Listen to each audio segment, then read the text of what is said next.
Hello, everyone. Welcome back to Long League. Looking at it. First things first, apologies for nothing last week. Life just got in the way of us. It was busy last week. Things didn't quite go to plan. Going forward, we are going to endeavour to do our best to get it out by Monday, Tuesday, Wednesday at the very, very latest, depending on what we're doing. But it just didn't happen last week.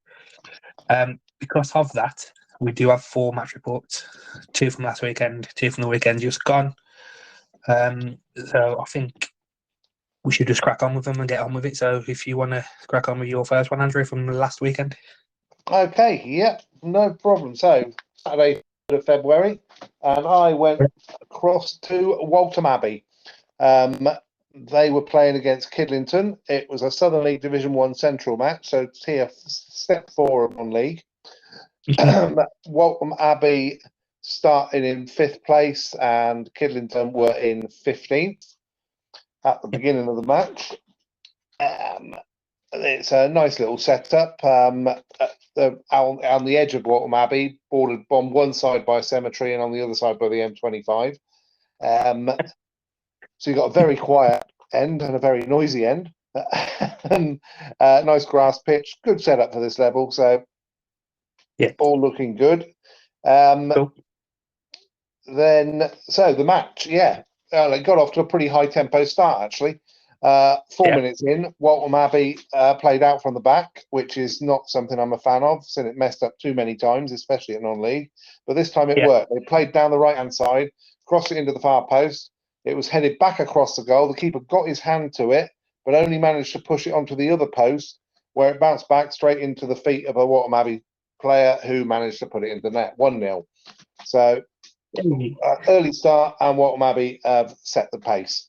5 minutes later, Kiddlington had some good build-up play, but fortunately it was shot straight into the keeper's arms, so they didn't get anywhere with it. So as we roll around for the quarter of an hour, after the initial goal, it had settled down a bit. Both teams trying to be creative.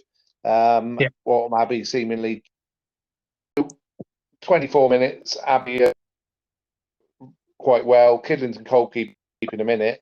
Although he's let 1 in, he's made 2 very good saves. So it could have been a lot worse for them. So that's good. 26 minutes.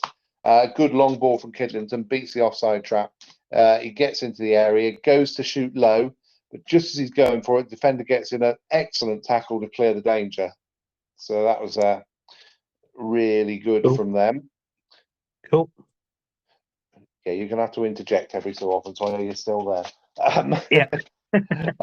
So just on the half hour, it was starting to get a little bit niggly. Referee needed to basically get a lid on it to stop it boiling over, and he did. He did very well. He calmed situations down, and the last 15 minutes of the half was pretty much nondescript. And we went in half-time 1-0 to Abbey.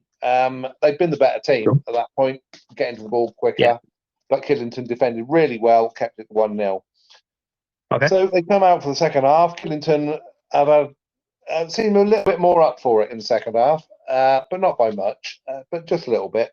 So just on the hour mark, there was a good break from Abbey. They got into the box, but the low shot went right across the face of the goal. It only needed a toe to poke it in, but there's nobody there to do it. Then just on 65 minutes, a Kiddlington player goes through the back of an Abbey player. The ref is completely surrounded by both sets of players shouting and yelling at him.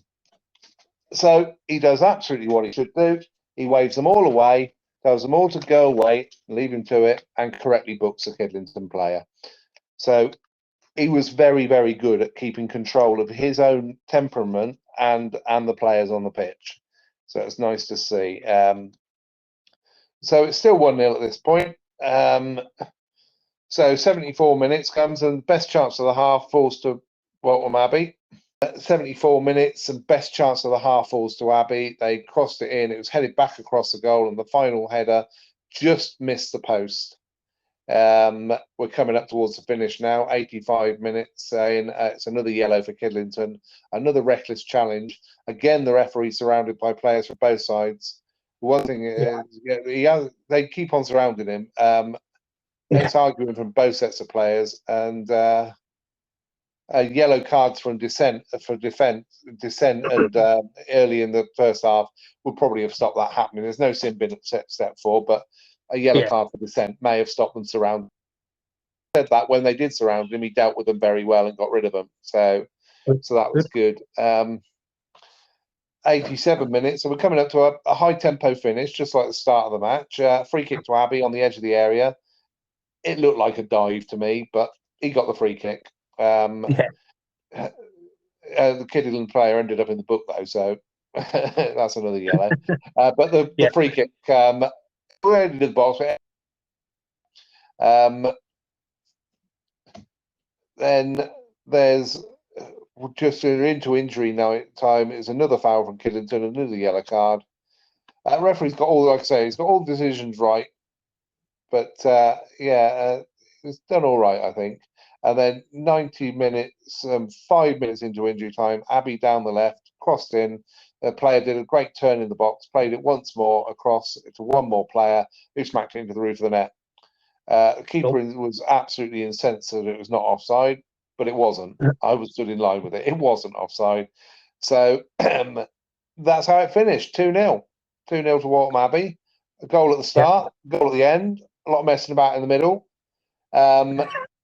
The players surrounding the referee is not good to see. The referee handled that well. I will say one thing the referee too well was a player sat down and claimed to be injured. He was blowing and stopping the game when it was absolutely clear that these weren't head injuries. Players weren't even holding heads or anything at this point. He shouldn't be stopping the game unless it's a head injury. And he did that a bit too often. But generally, the referee had a good game. And the players, well, Waltham Abbey deserved the win. But like I say, they had to do one at the start and one at the end to get away with it. So. No, sounds cool. Sounds like a good game. Yeah. So where were you on that day? Oh, you went to Congleton, I believe.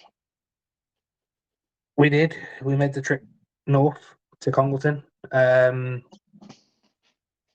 It's the only team left in the league that we haven't played.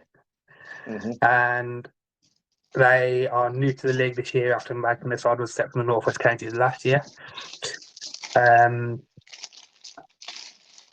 It's quite a similar position to Tividale, where they're surrounded by a housing estate. So if you didn't know it was there, you could easily miss it. Parking is terrible. The car park is about the size of a tennis court. Oh, lovely.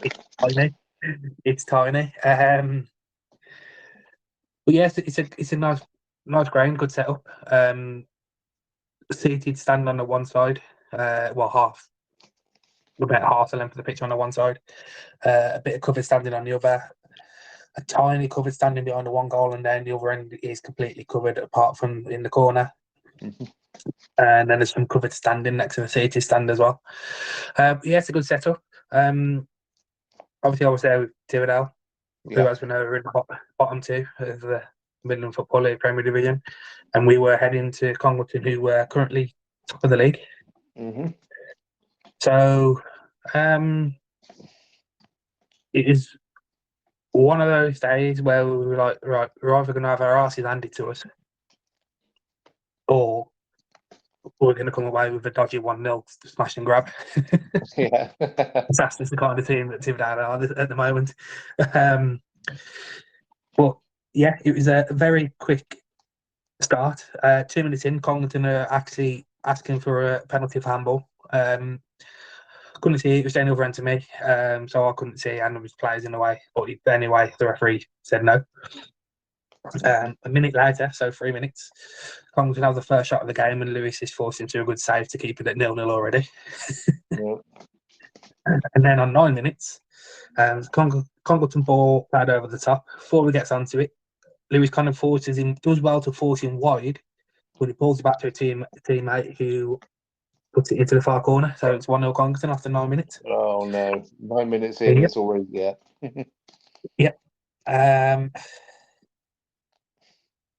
And then on 11 minutes, the Congleton ball played from the left out wide onto the right. The winger cuts in and fires a shot into the bottom corner and the bottom left-hand corner, and it's 2-0 Congleton. And at this point, you're thinking, oh dear, it's going to be we're going to get our asses handed to us match. Yep, 11 minutes in, and we're 2-0 down. There's a crowd of 763 there. The place is rocking, and you think, oh, for God, here we go. So, yeah, it carries on like this, 13 minutes. Dangerous ball in for Congleton from the right. The player coming in at the back post, and he manages somehow to put it wide. So it's still 2-0. Yeah. 20 minutes, there's a Congleton again, at 25 yards out with a rising effort, which goes just over Lewis's bar. So it's still 2-0.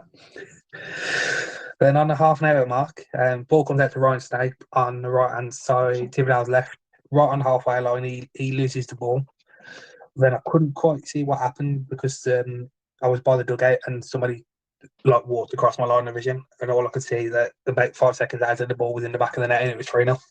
Oh dear! Oh dear! So yeah, half an hour gone and it's Congleton 3, Tividale 0, and at this point I'm like, do I want to watch the rest of this game?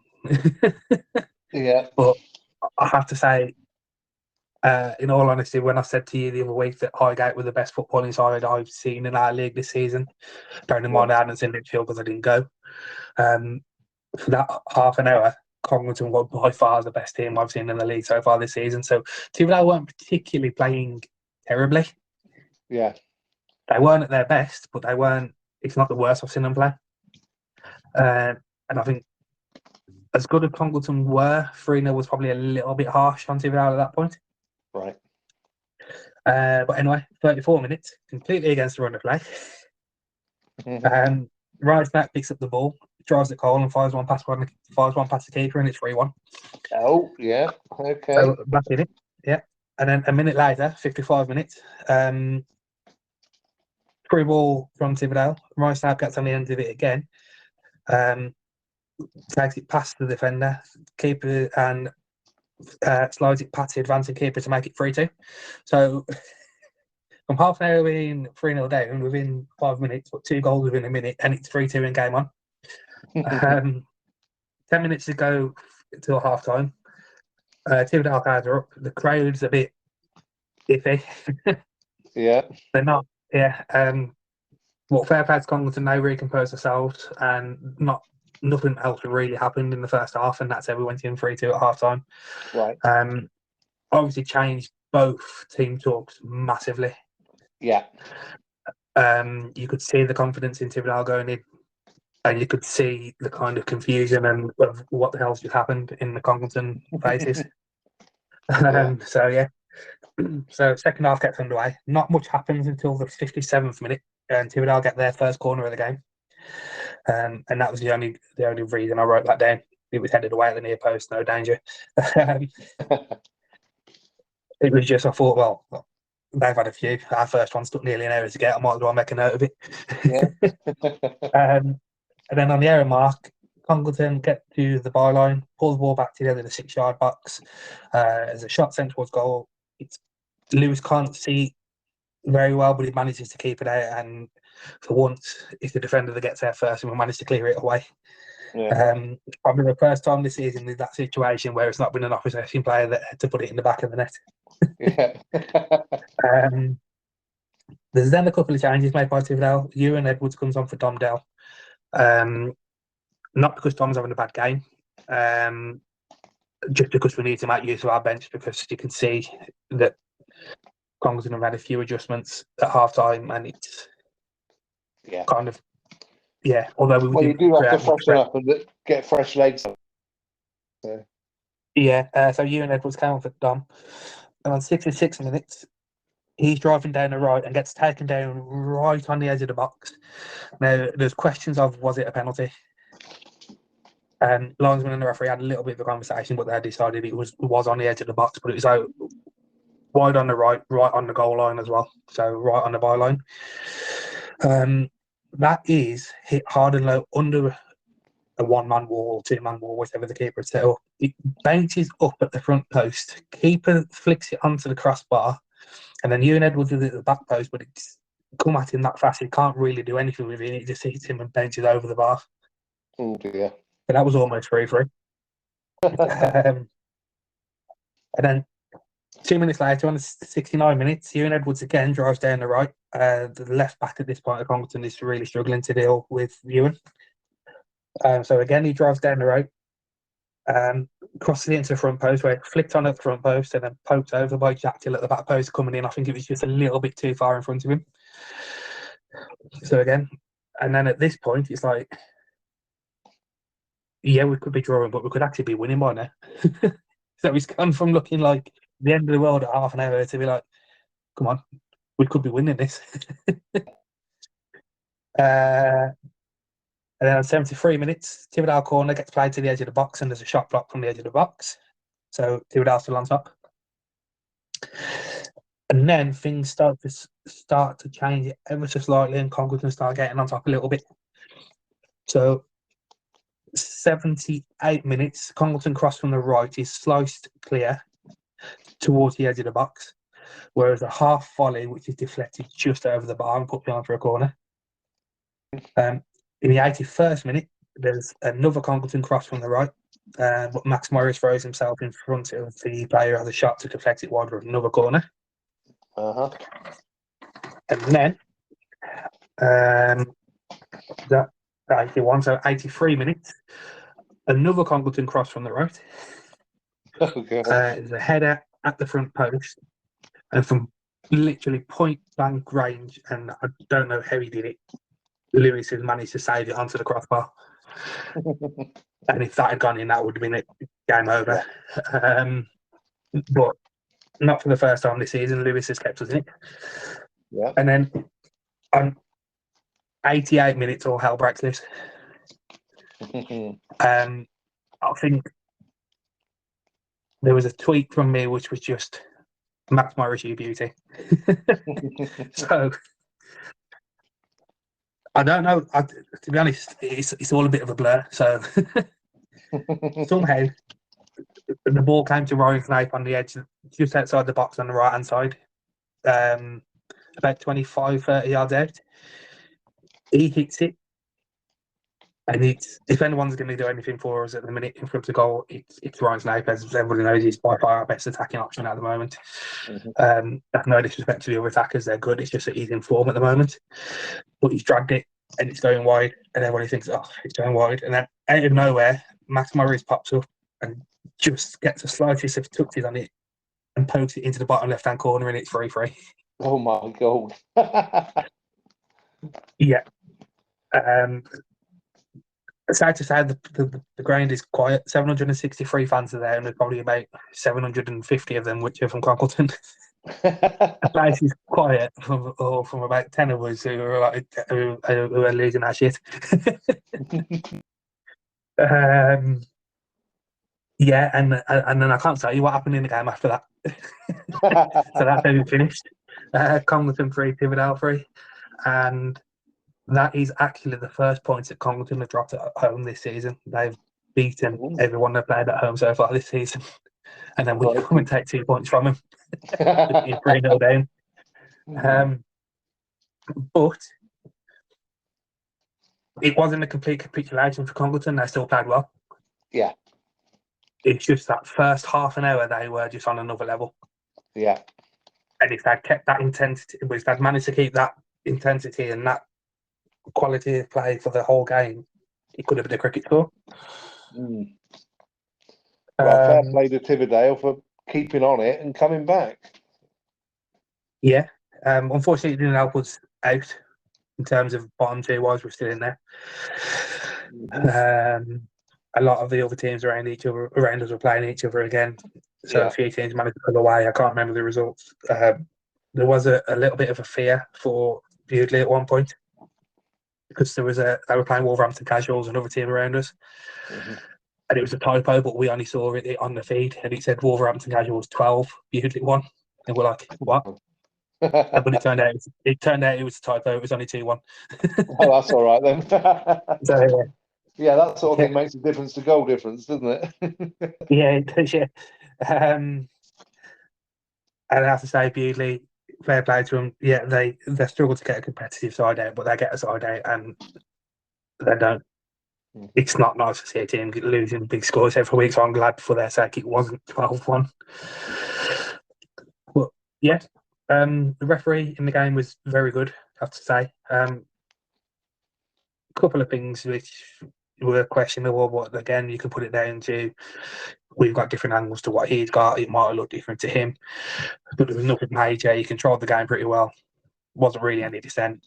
So yeah, pretty good. But it was nice to after the first 11.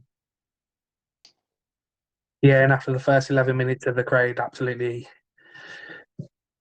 singing their hearts out, rocking the place, rocking for it to be more or less dead silent at the end.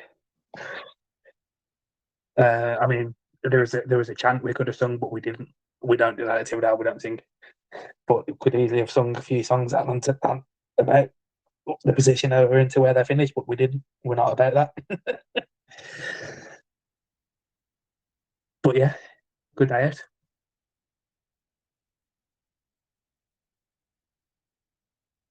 Are you still there? I'm still here. Can you hear me? Yeah, you're back. You're back. I can hear you now. I can only let earlier silence out.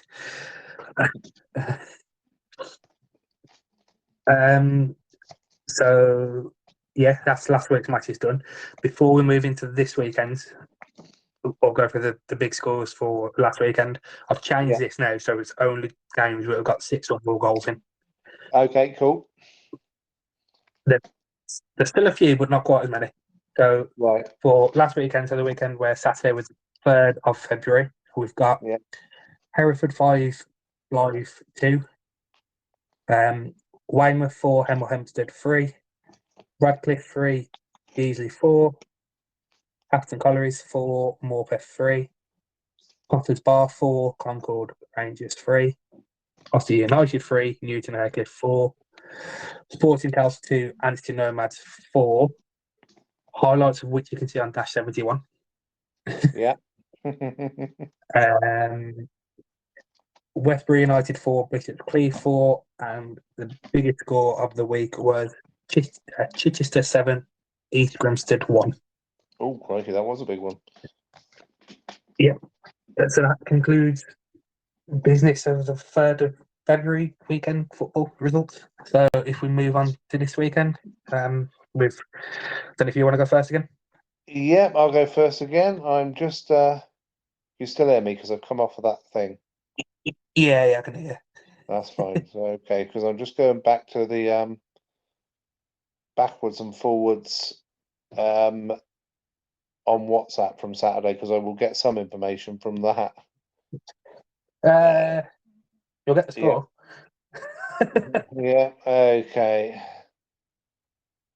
Right. Okay. So so this Saturday, the 10th, the original plan was to catch up with my cousin and go to Milton United in the Combined Counties South Premier South Division. That didn't happen. It got called off due to bad weather. Lots of bad weather around that area. So we had to have a look around then to find a ground that both me and my cousin hadn't been to. And we ended up going to Fairford Town in the Hellenic Premier Division, Step 5. They were playing Roman Glass St George. Roman Glass are the sponsors of Roman Glass St George. Roman Glass appears to be a glass company from the West Country. So there we go. So that was the match. So nothing to do with the Romans. Eh? Nothing to do with the Romans then. No, nothing to do with the Romans. Lots to do with glass. Fair enough. So that was a match. It was an interesting one, to say the least, mostly because of the referee. I never wrote notes on this match, so I'm just going to have a quick read and see what I've got.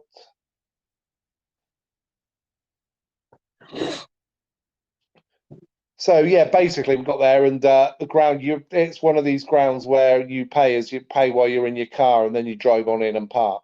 which Okay. is always Yeah. a hassle trying to get your money out of your pocket at that point. But there we go. That's the way it was.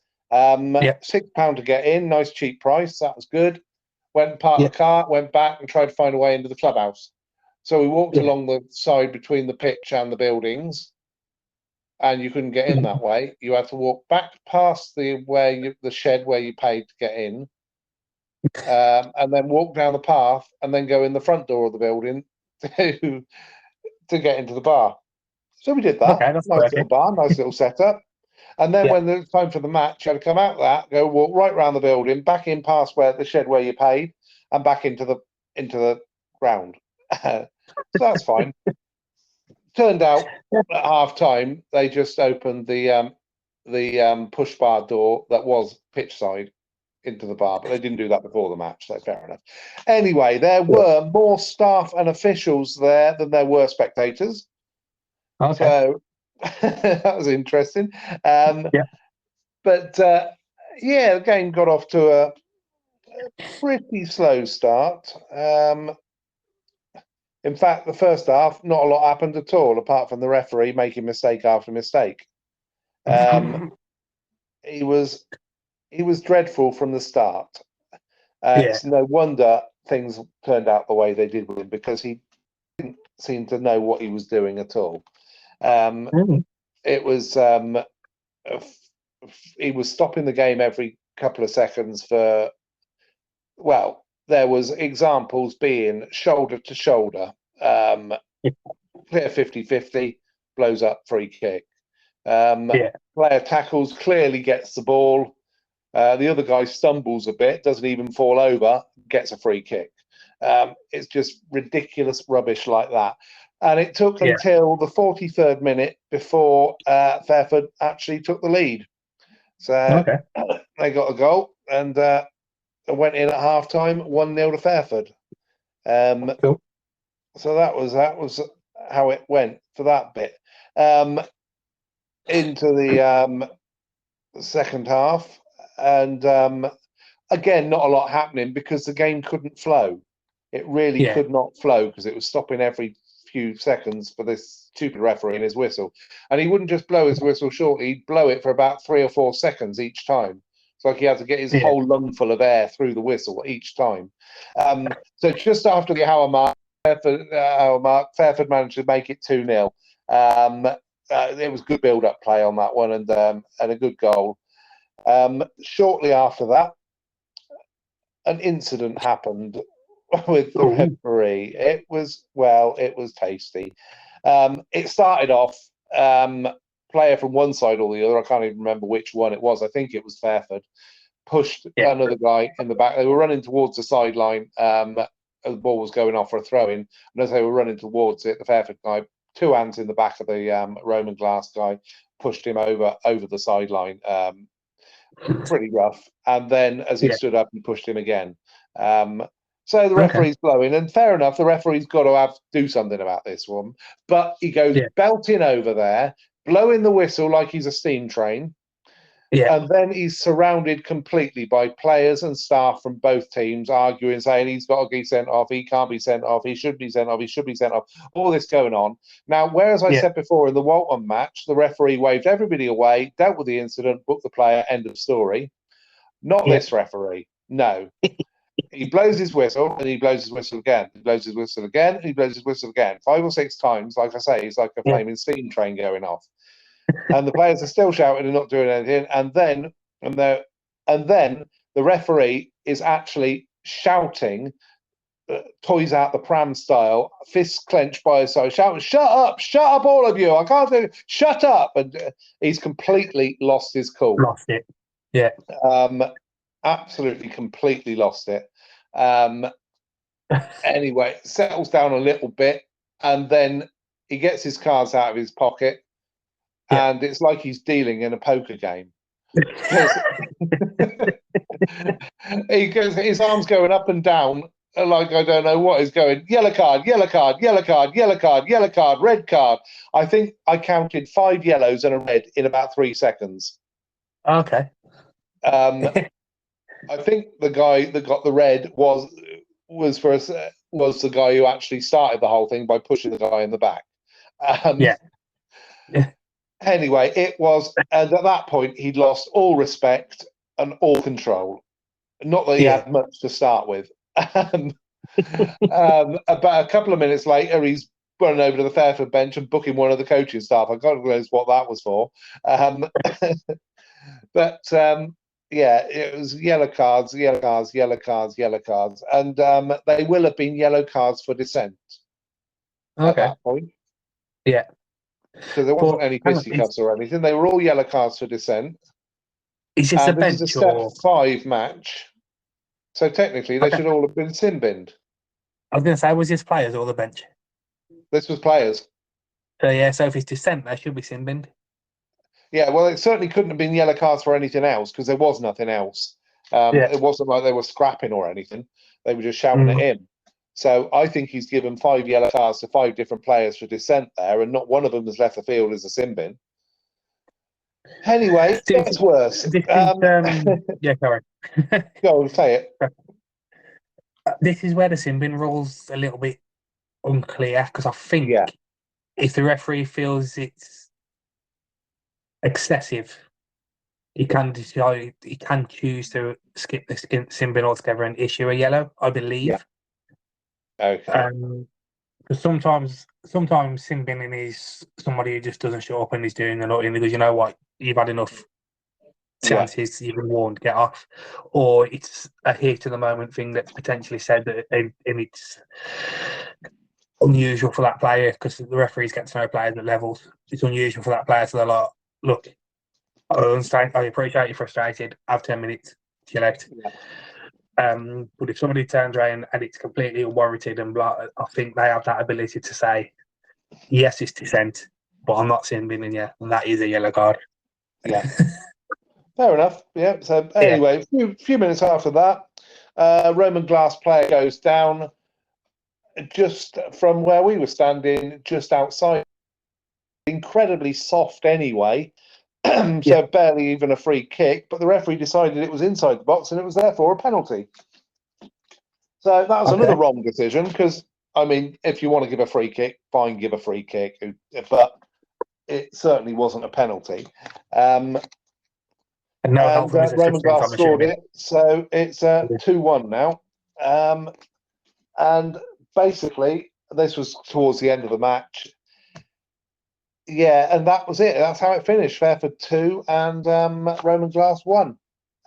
So there we go. Like I say, the game was destroyed by the poor refereeing performance. It really was. And it's not often I say that. I'm usually on the side of the referees, but this one was absolutely appalling. So. But yeah, it's a shame. Well, unfortunately, down at step 5, you do get it occasionally. Yeah. Unfortunately, was he young, old looking? I would have said he was certainly young. He wasn't one of your old men wandering around with the beer belly. He was a young lad, but not that young. I would have said 20s, late 20s. Potentially looking for promotion. So I don't think he would have done himself any favours. No. See, like I say, this is the problem where you find a lot at step 4 and 5. You get a lot of the referees pushing for promotion to pushing to get high. Yeah. And like I say, they try and make this out. I don't say they do it intentionally, but they often make the game about themselves. And it's like you're just there to make sure that the game is being played fairly. It's not about you. Yeah, I mean, I would say the best is the one you don't notice. Don't notice, yeah. Yeah, and just on the penalty, did his assistant not help him out at all, or was it on the other side? No, he was on the wrong side of the field to see it clearly, but I thought it was outside the box. I think most of the supporters there thought it was outside the box, but then there weren't that many supporters. I could probably ask them all in about 10 seconds. What did you think of that? And it was a nice day out, and the cider was good, but as you'd expect in Gloucestershire. But but that's fair enough. So yeah, in a little bit of a role reversal this week, which we found quite funny. You were at step 5 this weekend. I was at step 3. Yep. Um, my original plan, obviously, as always, was to be with Tividale, who were supposed to be playing literally at home, but unfortunately, due to the sheer amount of water that fell out of the Scotch Plains last week, the pitch was underwater. So, yeah, that was postponed. So I decided to make, unbelievably, considering it is now my closest club and as was my closest club for a long time, my first visit to Halesowen Town in about 25 years. Oh God. Yeah, and bear in mind I'm 31, so that shows how young I was when I went there. And that was for, actually, what was that for? That was, I can't tell you much about that game for 25 years ago, but it was a Sunday League Cup final because one of my dad's mates was playing in it, so he took us all along to watch that. So yeah, but yeah, they were hosting Redditch United. So step 3, Southern League Premier Central, I believe it is. Yeah. Redditch United currently sit top of the league. Before the game, they were 3 points clear of, I want to say, Needham Market. You're right. And Needham Market got a lot of games in hand. Yeah, and Halesowen, again before kick-off, were 8th and 6 points outside the playoffs. So it's 2 teams up there fighting for promotion and playoff places. So yeah, expected quite a good game and a local-ish derby as well. Yeah. Redditch have 2 former Tividale players playing for them. So it's good to see those again.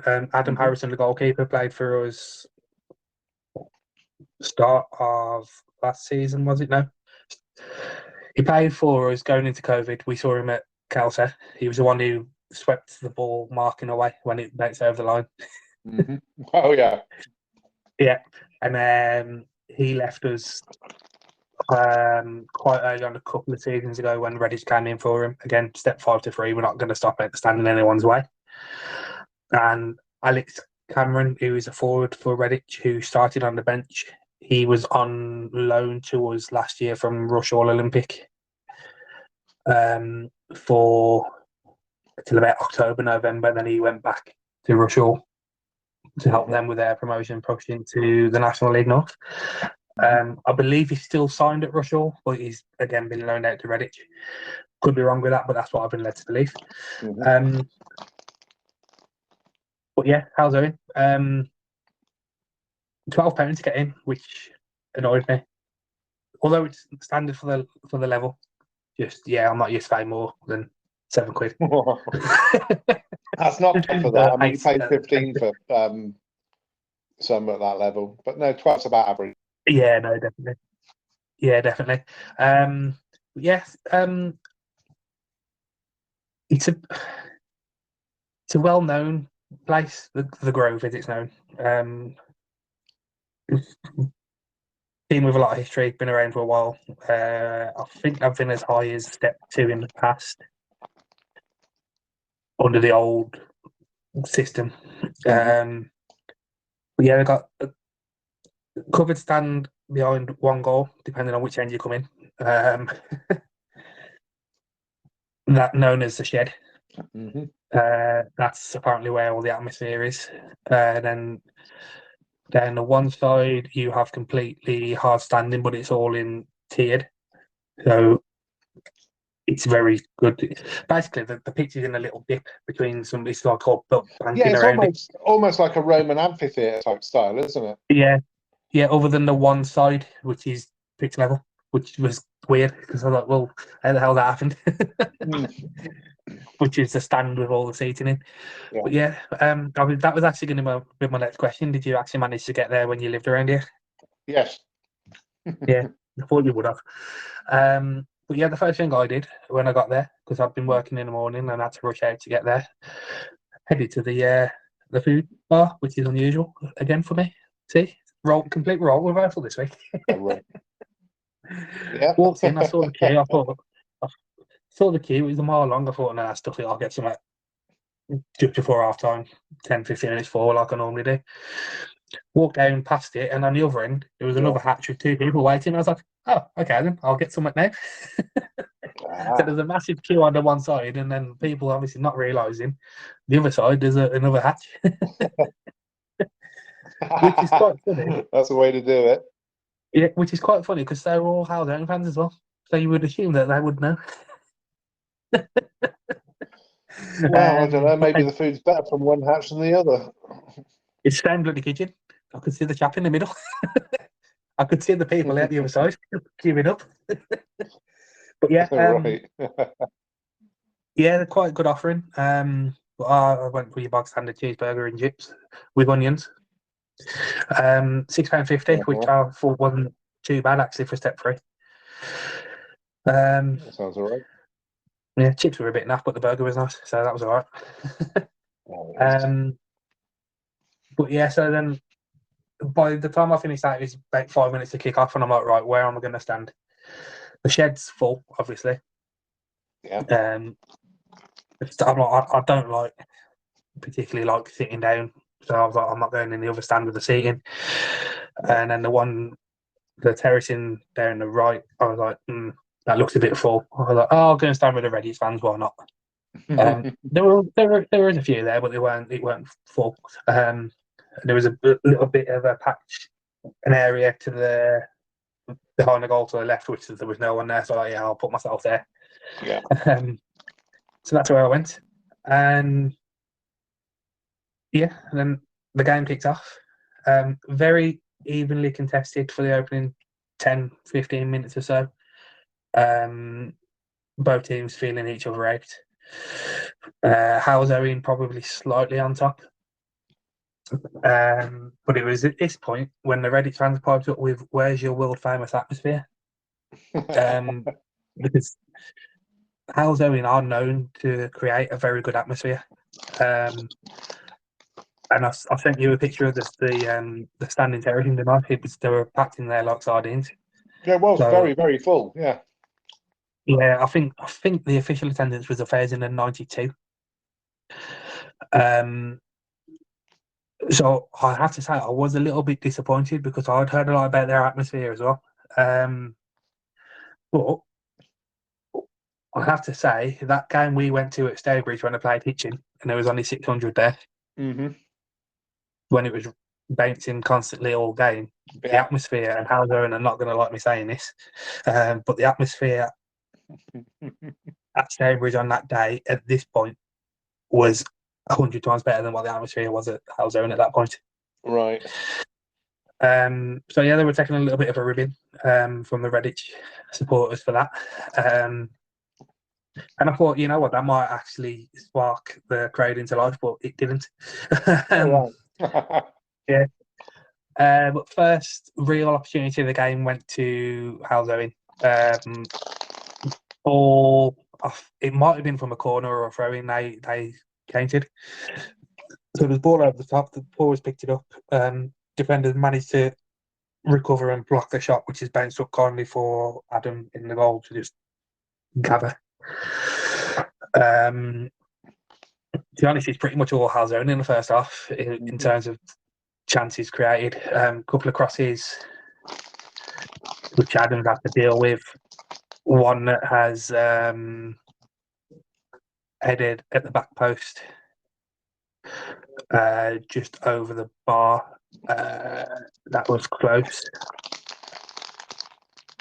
And then just before half time, Stourbridge. Stop talking about Stourbridge. Halesowen left wingers. Oh, right. Yeah. No, Halesowen left winger has had it switched to him from the right. He's drove into the box, and it's a time effort, which, to be fair though, it's a difficult one because it's dipping and bobbling, and Adam's done well to watch it and gather it. So yeah, it goes in half time at 0-0. It's not a bad game to watch. It is a good game of football, but it's not a lot being created. Mm-hmm. But yeah, not necessarily a bad game. So, second half, and Halesowen probably start the brighter. Again, a couple of half chances. Now shooting towards the shed. There's no changing of the fans actually at the half time in Halesowen. No.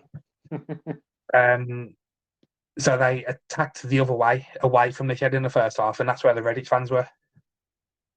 So, which I don't know if that's a thing at Step 3, if it's less common at that level, or. But yeah, there was very much, this is our end, that's your end. Stay there, stay where you are. Yeah.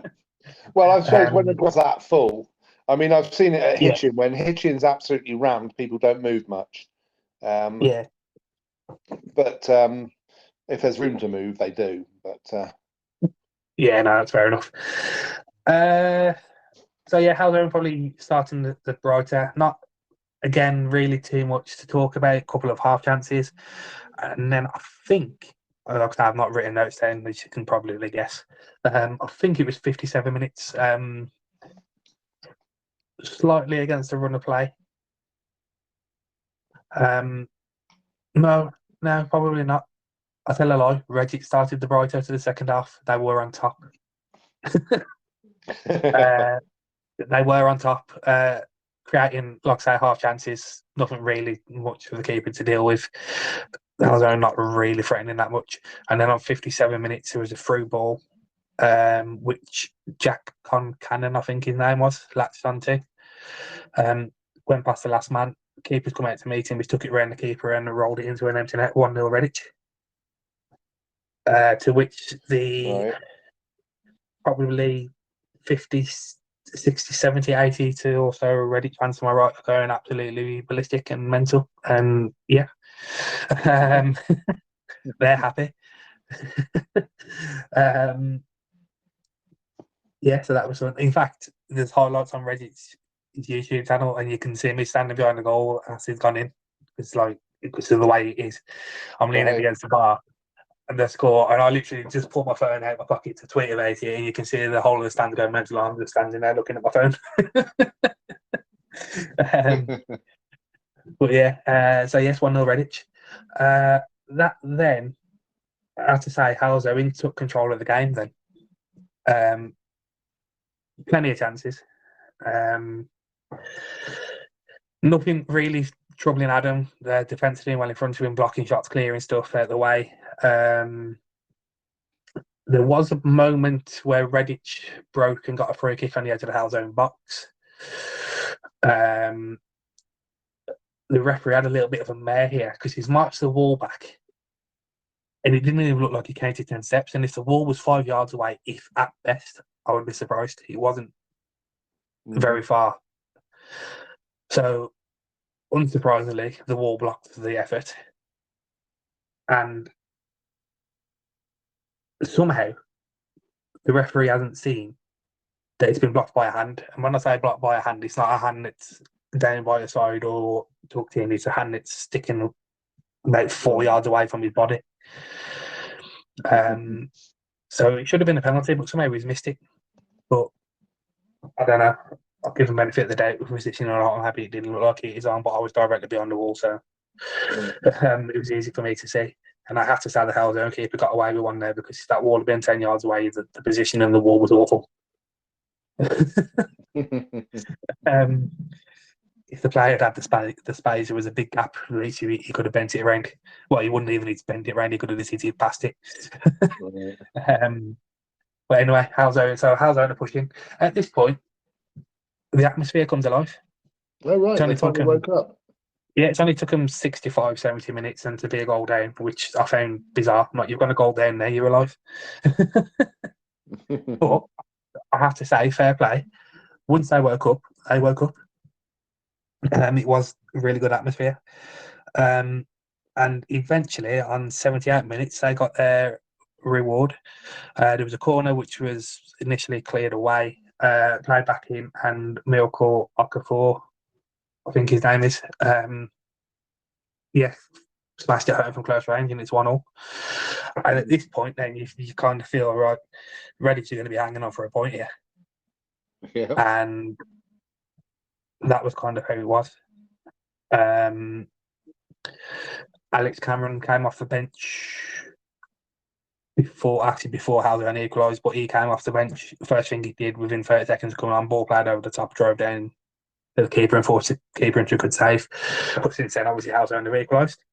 Halesowen keep pushing and keep pushing, and then Redditch managed to get a bit of relief, get the ball down the other end, and get a throw in on the right. It's thrown in, passed around a couple of times, and then Danny King picks it up on the left, cuts inside, left foot shot. Now I was right behind the keeper, and I felt sorry for the keeper because he was taking a fair bit of stick from the Redditch fans, but you heard the deflection and you could see it as well. There was a slight deflection that took it away from into the bottom corner, and it's 2-1 Redditch, and that is on 85 minutes. So Redditch are back in front. How they're in, keep pushing and pushing and pushing. A couple of minutes into added time, and it's like we thought they had actually scored twice in the same move, but it turned out they hadn't. It was two very good saves, and I think it was two very good saves from Adam. One might have been a clearance from the defender. There's that many bodies in the way, but I think he saved it twice. And it finishes 2-1 to Redditch. I'm not sure how other results went in the league, so I'm not sure what that did in terms of points. Well, I know how your pitching lost, but yeah, I saw that. There was another moment in the game which I'd like to pull out for the referee. The referee had a very good game again. Took place to go. Halesowen's a referee and officiating, so he did very well. While Redditch were 1-0 up, the Halesowen keeper has tried to release the ball quickly, but he's kicked it. It's come off the back of a Redditch player and gone into the back of the net. Obviously, the Redditch fans are going ballistic. They think they're 2-0 up. Right. But no, referee said, nope, not having that. You've blocked his clearance. It's a free kick and a yellow card. No, at this point, the Redditch fans are losing their minds for a completely different reason because I've realised and they're like, oh, fucking hell, blah, blah, blah, blah. And then there's a couple by me and I went, I was like, it's because, again, I was more or less level with it. The forward has looked as the keeper's about to release it and he's jumped.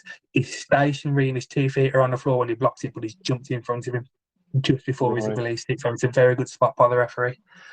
But in the same breath, he was half a yard inside the 18-yard box. And I said to the Redditch fans, if he carried on for another half yard and gone outside the 18-yard box and done that, it would have been a perfectly legitimate goal. Yeah. Because his 2 feet were on the ground. I said he's landed the wrong side of the 18-yard line. I'm like, that's as stupid. I said it's not. I said you've got to allow the keeper space to play the ball, and allowing the keeper space to play the ball is being outside the 18-yard box. That's all it is.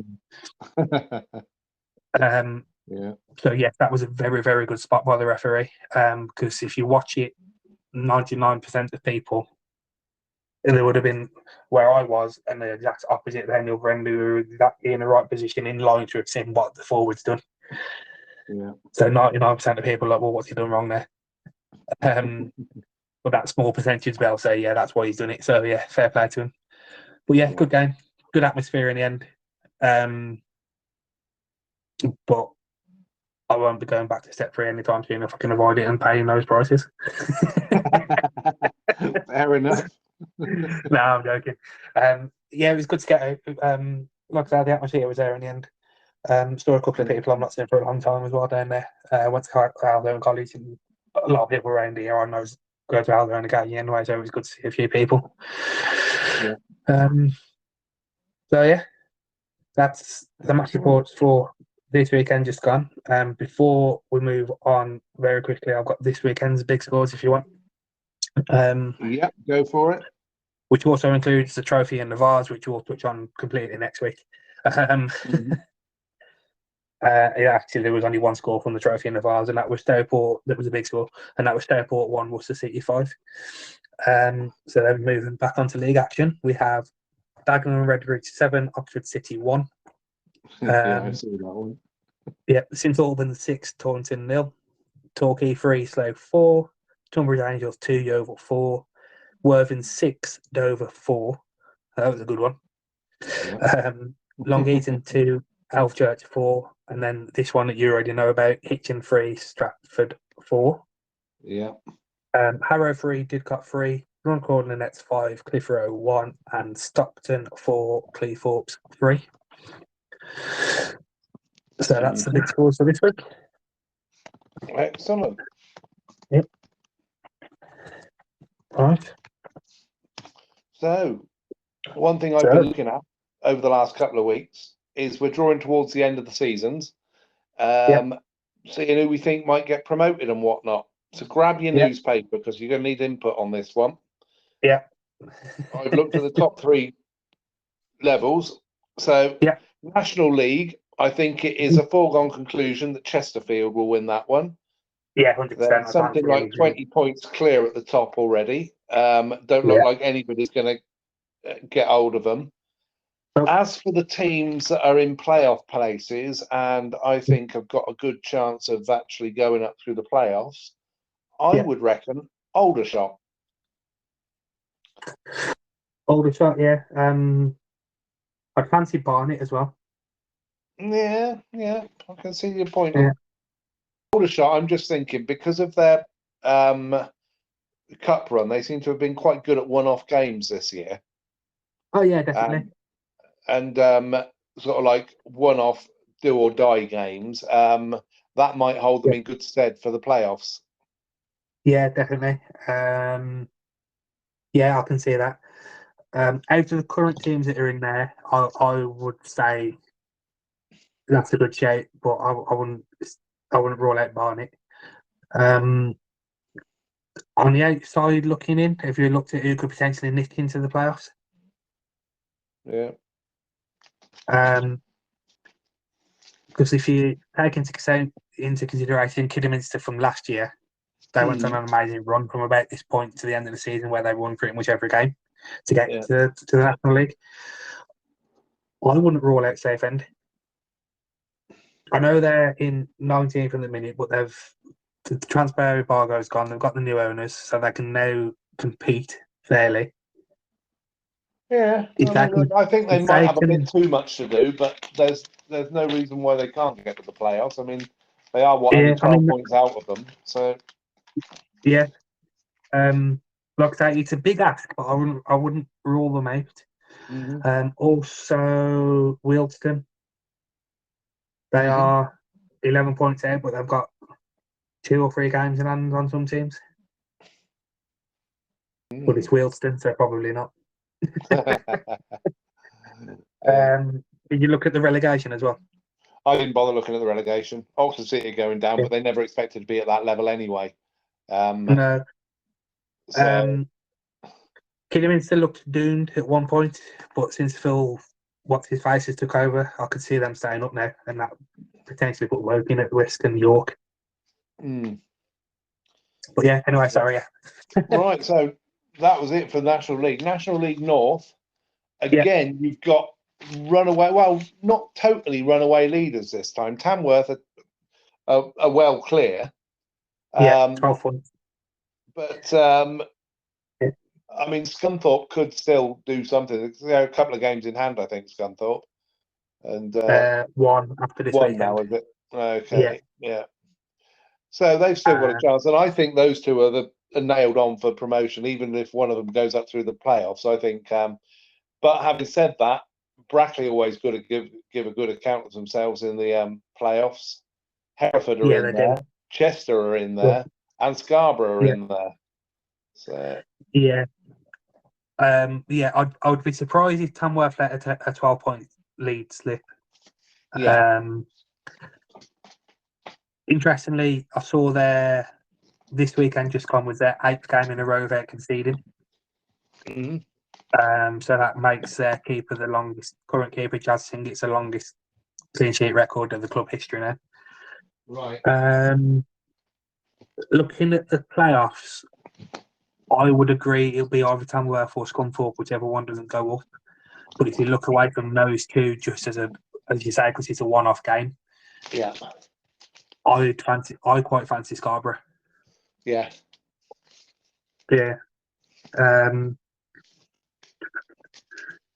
Hereford, because I'll tell you what, you've got a ruck of teams who are on 50 points, and that's currently South Shields in the last place of the playoffs. They're on 50 as well, and it goes down to 11th. They're all on 50 points. Yeah, it's very tight, isn't it? Yeah, so if you look at those teams that are in and around as well, so from down to about 13th place, they're all within 3 or 4 points of the playoffs. So, like you say, you got Hereford in there.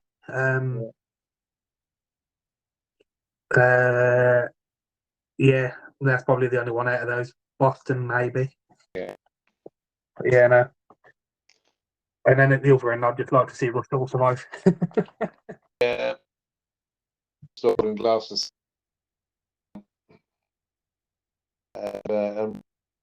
Bishop's Dorset, definitely. Yeah. Yeah. Right. Safe.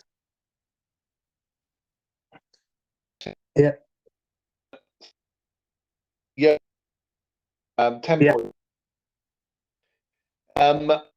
Yeah. I find. My pick, similar reason, I think I'll go with Mates. Yeah.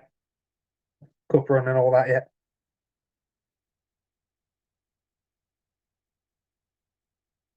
Yeah. Are No. to be so flaming knackered they can't do it. Sorry, I lost you again then. I just said Maidstone and then that was it. I said Maidstone because, again, like Aldershot, they can play the one-off games really well, as they proved with their cup run. But the other side to that is, are they going to be too tired by the time they get to the playoffs to actually be able to do anything? Yeah. Yeah, again, I'd agree with that. I quite like the look of Bath as well. Yeah. Yeah. And again, because it's quite tight down to 3 or 4 places there, if Torquay get in there, you can't rule them out either. No, that's right. Yeah. Yeah. Yeah. So cool. Oh, talking of Bath City, when I went to see Hemel against Bath, and the Bath supporters were talking about their winger Jordan Thomas, who wasn't playing that day, but he was so good that they just got him from Northley, and they reckoned he was only a stepping stone. Well, he's gone to Cheltenham.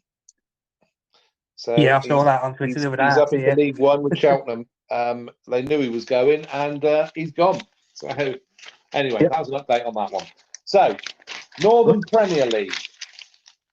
Yeah. We have got at the top of that one, sitting pretty again.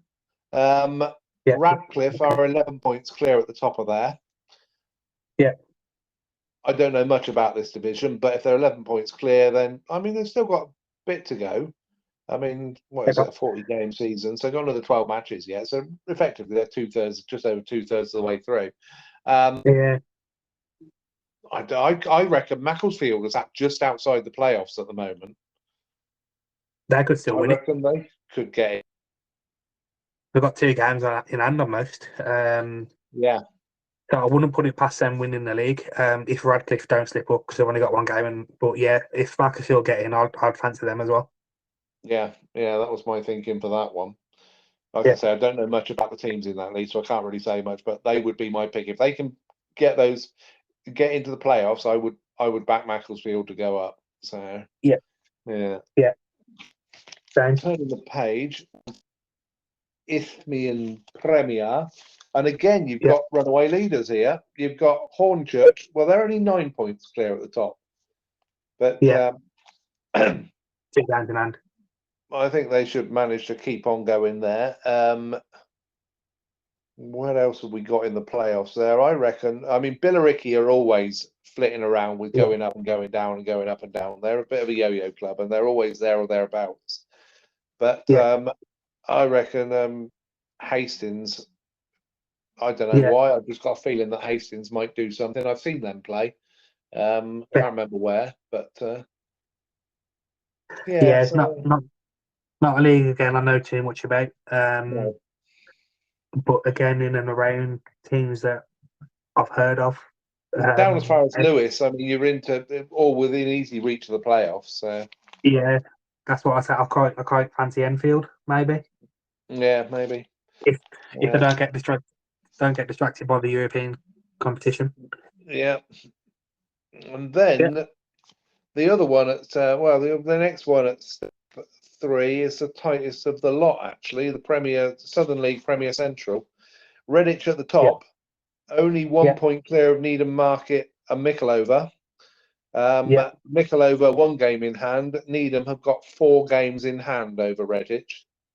So they're in a strong position, very strong.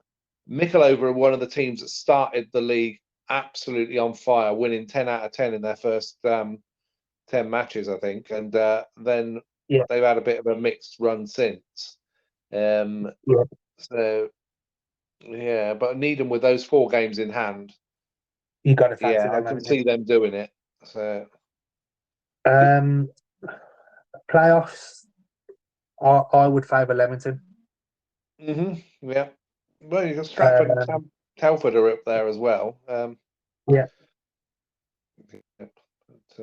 think it's not out of the question, but Halesowen now 9 points. You'd probably say they're a little bit too far. Yes, I think they've tailed off a bit. So, but they've still got 13 games. So yeah. Anyway, the Premier South. Well, I wouldn't back against Chesham winning that. Their form at the moment, if you look at their form table, they are absolutely on fire. So I've just seen it. If they can keep on going, then they're 7 points clear at the moment with a game in hand over Salisbury. There's no reason why they shouldn't make that themselves. Yeah, that's my bad. That's my eyesight. I thought you said they had 87 points. I was like, hey. No, 67. 7 points. 67, But as for the playoffs there, I mean, it's tight down to about 8th place, really. I'd fancy Bracknell. Yeah, that would be a good shout. Yeah, definitely. Or Salisbury, maybe. I'd say Bracknell or Salisbury, Is Teddy Sheringham still at Salisbury? I haven't got a clue. No, me neither now. Yeah. So those are the ones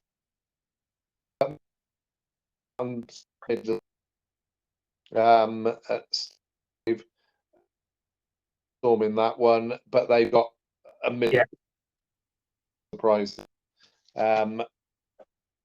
Team way else there. Cool. What about you? Highgate. Congleton, no. Highgate have struggled a little bit lately. They lost 4-0 to Atherstone. Right. A couple of weeks ago, which was a bit of a shock. They've had some weird results, but then they can just turn it on again. I would, in all honesty, say if it's not Congleton, then Lichfield.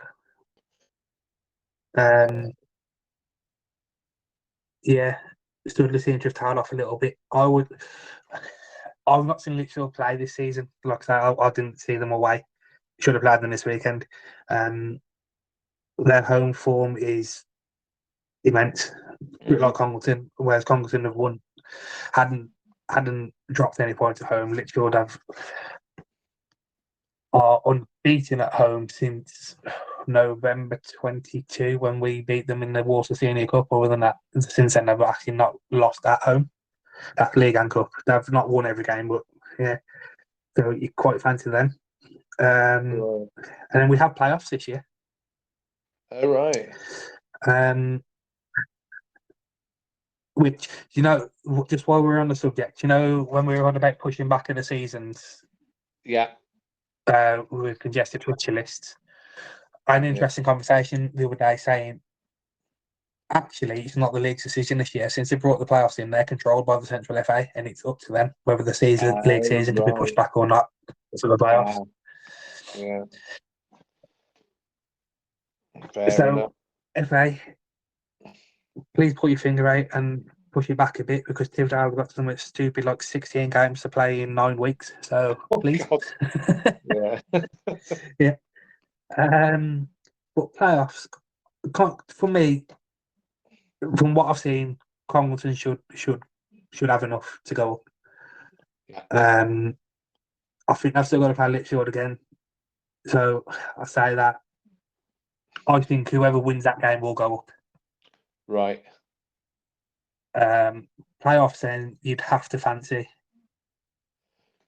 those, whichever one doesn't go up automatically. But if you look outside of those two, you're probably looking as far down as Stourport, maybe. So I would say Highgate would probably do it out of those if it wasn't one of those two. Yeah. But yeah. Cool. Okay. Yeah. Right. We'll revisit that again near the end of the season, see if our predictions come true. Well, we've got to remember what we said. We'll just have to listen back to this. Yeah, we will, yeah. So, yeah. Very quickly, the news is last week. I haven't looked at anything this week. There's only a few things, and I didn't really look too much into them.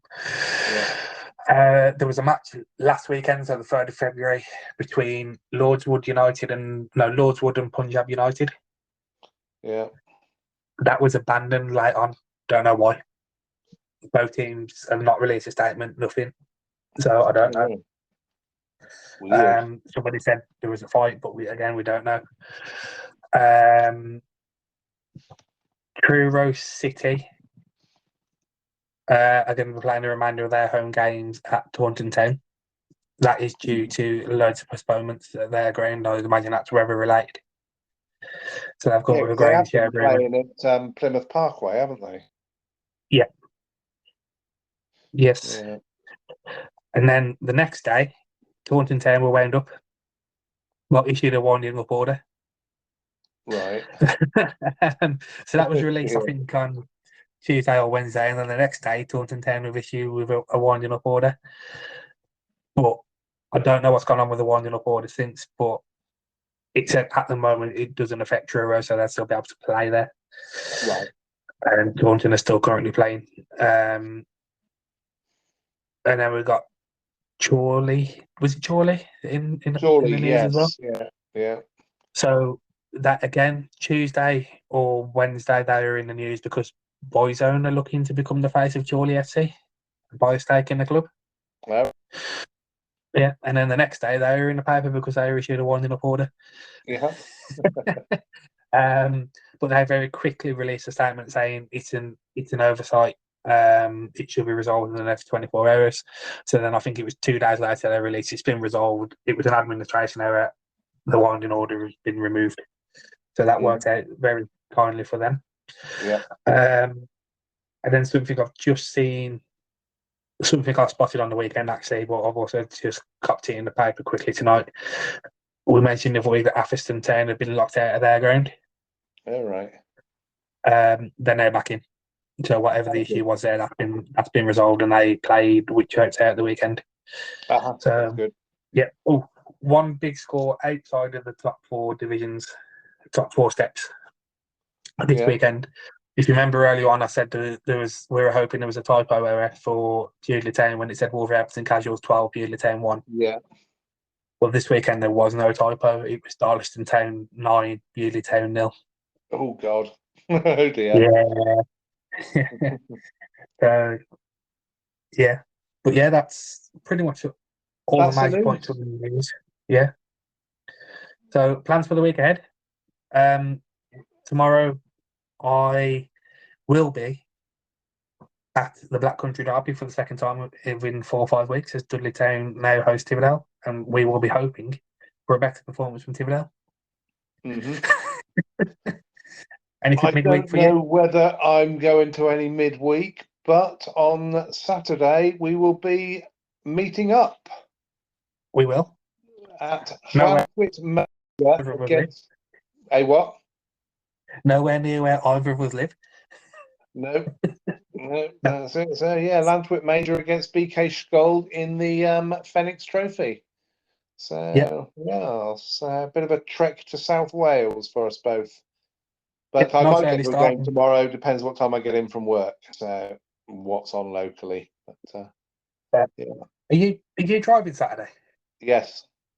Oh, nice. Yeah, well, So 4 hour drive, something like that. 3.5, 4 hours. I'll be starting early. So well, I bet you don't start as early as me. no, probably not. There we go. Yeah, no. Anyway, so we'll try and get this podcast onto recording Monday or Tuesday and out by Wednesday at the latest each week. That is the plan. Yeah, So that is the plan. I mean, Mondays usually work quite well for recording because there's not often football on a Monday. So Not anything worth watching anyway, because it's usually no. Premier League rubbish like tonight. Yeah. Uh, Okay, until next week. I shall see you Saturday. yeah, until next week, and see you Saturday, sir. All right. Bye-bye. Bye bye.